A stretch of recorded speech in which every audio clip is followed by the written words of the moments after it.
Bonjour à vous, jeune entrepreneur de basse classe sociale, comment allez-vous aujourd'hui? Alors déjà, bravo à vous si vous avez la référence, mais bien évidemment, ça ne vole pas très haut, hein. Ceux qui ne savent pas de quoi je parle, ça fait rien. Ah, et d'ailleurs, pour ceux qui se demandaient le résultat du tableau de la dernière fois, le voici. Tout d'abord, avant de commencer la vidéo sur le thème merveilleux qu'est la cuisine, je tenais à faire un petit aparté. J'ai adoré tous les retours que vous m'avez fait sur la vidéo où je parlais des thèmes de la religion et du mouvement LGBT. Ça a été très fourni parce que tous les commentaires étaient vraiment bien développés. Merci à vous tous qui avez participé à ça d'ailleurs. Et comme vous le savez tous, je voulais faire une vidéo sur le féminisme et même peut-être sur le racisme. Mais le problème, c'est que je veux approfondir beaucoup plus le sujet, que je veux aller beaucoup plus loin. Et de ce fait, voici ma proposition du jour pour celui ou celle d'entre vous qui serait intéressé à venir avec moi pour faire cette vidéo.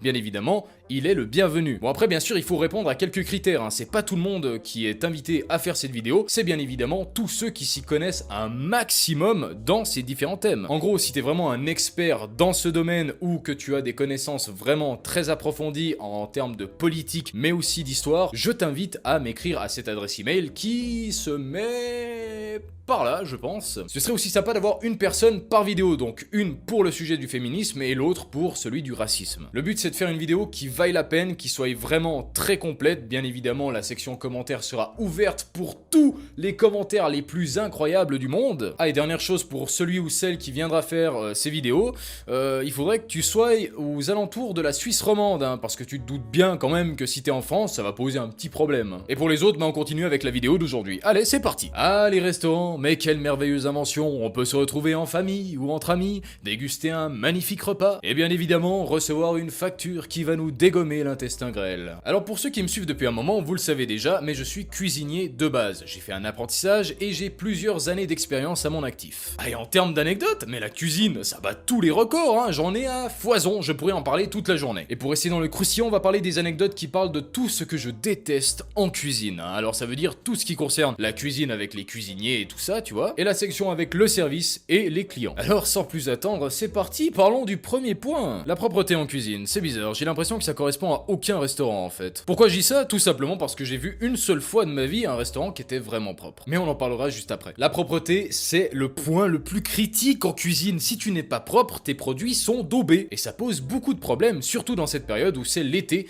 et qui dit été dit beaucoup d'insectes, dont les mouches, qui foisonnent partout. Et l'anecdote dont je vais vous parler là maintenant, ça s'est produit l'année passée. Alors tu vois, je demande à mon frère, parce qu'il est aussi cuisinier, s'il a de la relation et qu'il connaît quelqu'un qui cherche un cuisinier seulement pour une petite période. Il a un endroit, c'est un restaurant qui est tout près d'un lac, hein. Il est connu vraiment pour ses tartares et sa cuisine très simple. J'arrive le matin, l'apparence du restaurant a l'air correcte, hein. C'est un restaurant qui est fait en rondin de bois, donc vraiment très joli. Et là, je passe la porte, et c'est l'horreur. Et même l'horreur, je pense que c'est même pas suffisant. Il y avait genre 1000 mouches dans la cuisine, il y en avait dans les tiroirs, dans le frigo, mais partout, c'était dégueu. Et les gars me disent que c'est normal, hein, tout comme le fait que le clébard de la patronne se balade dans la cuisine et pose sa pêche un peu partout, hein, mais bon, ça, on s'en fout. Le plus dégueulasse à mes yeux, c'est pas le fait qu'ils aient pas d'expérience, ça, en même temps, je peux un peu l'excuser, parce qu'en cuisine, tu peux apprendre sur la volée, et c'est pas trop grave. Non, c'est le fait qu'ils continuent dans leur délire, tu vois, ils savent qu'il y a de la merde dans la cuisine, mais ils s'en foutent, ils passent outre. Et après, c'est les clients qui vont payer en mangeant des produits qui sont daubés du cul, et excusez-moi de l'expression, c'est vrai. Donc là, tu te dis déjà, ok, on part un petit peu sur le mauvais pied, je dois travailler là-dedans pendant un mois, ça va être chaud. Alors la descente aux enfers ne s'arrête pas là, hein, parce que ce serait trop beau. Je rentre dans les frigos et je constate que beaucoup de produits sont soit périmés, soit pas du tout étiquetés, soit totalement, tu sais pas ce que c'est en fait. Il y avait tellement de sortes de moisissures sur les produits que je me suis cru à la fête des couleurs, c'était dingue. Et ça c'est pour tout ce qui est frigo, hein, parce que le congèle, j'en parle même pas, tout était dégommé. Bilan de la situation, j'ai bossé une matinée là-bas et je me suis barré sous prétexte que j'avais trouvé une place de stage à quelque part, mais c'était totalement du bidon. Pour en revenir à cette cuisine qui était à mes yeux la plus propre que j'ai jamais vue de ma vie, eh bien c'était à l'armée que je l'ai rencontré. Et oui, ça semble bizarre, mais c'est vrai. À l'armée, les gars, ils ont quand même des contrôles d'hygiène toutes les semaines, et tous les jours, ils ont un suivi qui est fait par le fourrier, c'est la personne qui s'occupe de la cuisine, de toutes les commandes, de bouffe et tout ça. Et donc c'est le seul point positif que je pourrais donner à l'armée suisse, c'est la propreté de leur cuisine. Et en termes de bouffe, je vais pas non plus m'attarder là-dessus, étant donné qu'ils font pas non plus de la bouffe qui vole très haut, hein. Alors, un restaurant propre, c'est une chose, c'est un énorme plus. plus. Cependant, il y a un truc qui me casse énormément les bonbons, et je parle bien sûr du prix. Et oui, messieurs dames, vous vous faites baiser quand vous allez dans un restaurant. Prenons un plat des plus communs avec la pizza. En Suisse, si tu veux en manger une, ça va te coûter entre 16 et 25 francs. Et si vous allez vous aventurer dans un des restaurants italiens les plus chers de Fribourg, je ne vais pas dire non plus le nom, vous allez réussir à payer votre pizza 45 francs. Nom de bleu. Alors qu'est-ce qui explique un tel prix? La qualité des produits? Le fait que ce soit fait main par des cuisiniers? Pas du tout en fait. C'est simplement que le restaurant veut se faire une marge. Et oui, c'est tout. Une pizza de base, par exemple une margarita, ça va coûter pas plus d'1,50 € à la conception. Parce qu'une margarita, c'est rien de plus que de la farine, de la levure, de l'eau, de la sauce tomate, de la mozzarella, mais c'est tout, hein. Après, tu peux mettre du sel, du poivre et tout, un petit peu de basilic comme ça, mais ça vole pas non plus très très haut en termes de prix. Après, si tu prends une pizza un peu plus élaborée qu'une margarita, avec des produits un peu plus prestigieux, allez, on va dire que ça coûte 3 francs 50. Normal, ils ont les prix professionnels. Donc toi, quand tu vas acheter un paquet de farine, tu vas le payer par exemple 50 centimes, et eux, ils vont le payer 10. Et ça marche pour tous les plats. Là, je vous ai parlé des pizzas, mais si on prend un burger, c'est la même. Alors tu vois, à chaque fois que quelqu'un vient me dire, ouais, mais tu sais, ce restaurant, il a d'excellentes qualités de produits, c'est pour ça que ça coûte cher et tout. J'ai envie de lui dire, mais mec, va cuisiner chez toi. Ça te coûtera clairement moins cher, et si tu sais un petit peu cuisiner, ou que tu suis un tuto, tu feras des trucs clairement mieux. On a parlé du prix, mais maintenant parlons du manque d'originalité que beaucoup de restaurants connaissent à l'heure actuelle. Aujourd'hui, quand tu vas manger dans un restaurant et que tu commandes un plat, t'as énormément de chances de retrouver ce même plat dans beaucoup d'autres établissements. Alors bien sûr, après t'as quelques petits malins qui font de la nourriture asiatique, ou d'autres pays bien sûr. Mais j'ai jamais vraiment compris l'intérêt de cette démarche en fait. Parce que tu vois, moi je suis plus pour consommer de la nourriture locale, donc en gros des produits que tu peux trouver dans le pays en général, plutôt que d'aller dans un restaurant qui prétend faire de la nourriture étrangère alors que pas du tout. Et ce manque d'originalité, il a pour effet de mettre tous les restaurants sur la même ligne, sur le même piédestal, en gros pour tous ceux qui n'ont aucune imagination. Je me rappelle une fois, on avait été dans un restaurant avec mes potes et il y avait cette serveuse qui me vantait limite à genoux le fait que le patron, le chef en gros, faisait les meilleures sauces que tu pouvais imaginer. En gros, il était connu pour sa sauce quoi. Et je lui dis ok,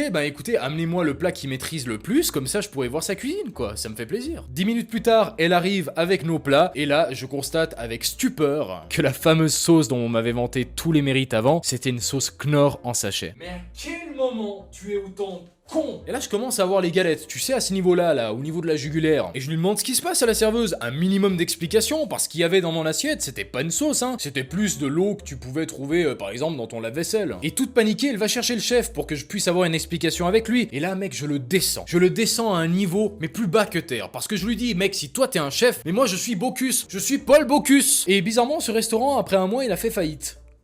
Bizarre, hein? Serait-il possible que c'est à cause de ces fameuses sauces, mais aussi à cause du manque d'originalité du restaurant? Ah, on ne le saura sans doute jamais. Parlons maintenant de l'élément que tous les cuisiniers détestent, dont moi en cuisine. Le stress. Si t'es client dans un restaurant, généralement, tu ne sais pas ce qui se passe en cuisine, à part si elle est ouverte, mais c'est très rare. Mais tu sais, les cuisiniers derrière, ils courent, ils transpirent, ils savent plus comment ils s'appellent, parce que y a ce fameux coup de feu. Pourquoi on appelle ça un coup de feu? Tout simplement parce que la majorité des plats vont arriver en même temps. Ils seront tous différents, pour des tables multiples, pour des clients multiples, avec des demandes, mais de ouf! Des dingueries, tel qu'un client qui veut le plat de viande, mais sans la viande. Et oui, c'est possible. Ou encore ce fameux bonhomme qui va demander un supplément de viande alors que c'est un plat de poisson. Et le cuisinier va devoir jongler entre toutes ces commandes plus connes les unes que les autres, et aussi va devoir supporter ses collègues serveurs. On n'en parle pas assez de ceux-là, qui se cachent derrière le bar alors qu'en cuisine c'est l'enfer, Je vous hais, en tant que cuisinier, je vous hais. Mais pourquoi tu dis ça? Tout simplement parce qu'une commande sur deux elle est fausse. Comme si j'avais du temps à perdre pour ce genre de conneries. Et tu sais, la cerise sur le gâteau, c'est qu'ils vont jamais assumer ça devant le client. Non, ils vont dire que c'est ta faute. Et après, bien évidemment, t'as le patron qui vient en cuisine pour faire le bonhomme et essayer de dire écoutez les gars, bougez-vous s'il vous plaît. Mais maintenant, on va parler du truc qui achève tous les cuisiniers, c'est les horaires. Personnellement, moi j'avais des horaires de 8h à 14h, ensuite j'avais une petite pause, je recommençais à 17h et je finissais à 23h, tous les jours. J'étais dans une sorte d'état second, tu sais, un petit peu entre la vie et la mort quand je faisais ce genre d'horaire. Alors imaginez ça 6 jours par semaine, sans compter les jours fériés, parce que tu bosses de toute façon, t'es cuisinier. C'est un truc à aller se noyer dans une rivière, je vous jure. Mais la magie de Disney, je la vois quand des gens arrivent encore à me poser la question, pourquoi est-ce que j'ai arrêté de cuisiner dans un restaurant? Mais mec, d'après toi. Voilà, j'espère que ça vous a plu, dans tous les cas, nous on se revoit très prochainement dans une nouvelle vidéo, la semaine prochaine bien sûr. Alors d'ici là, pour ceux qui sont intéressés à ce dont j'ai parlé au début de la vidéo, j'attends vos emails avec impatience, et pour les autres, portez-vous bien, allez, ciao.